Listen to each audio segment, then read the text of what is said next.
always thought the late night walks were just her way of clearing her head.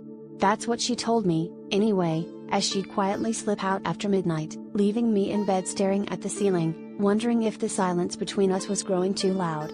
One night, curiosity gnawed at me until I followed her, barefoot and numb, into the city's dark veins.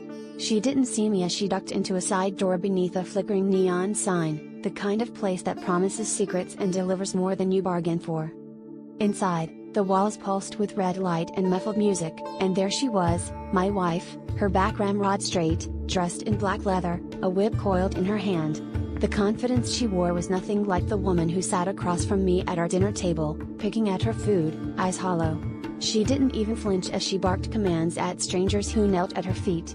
My stomach twisted, not from jealousy, but from the realization that I had no idea who she really was. I left before she saw me, adrenaline fizzing in my veins, mind replaying every argument, every time she'd recoiled from my touch, every lie I'd swallowed because the truth never seemed worth digging for. At home, I waited, feigning sleep, listening to her shower, the water washing away whatever mask she'd worn that night. I wanted to confront her, demand an explanation, but when she finally slid into bed, her breathing calm and steady, all I could do was stare at the ceiling again, feeling like the intruder in my own marriage.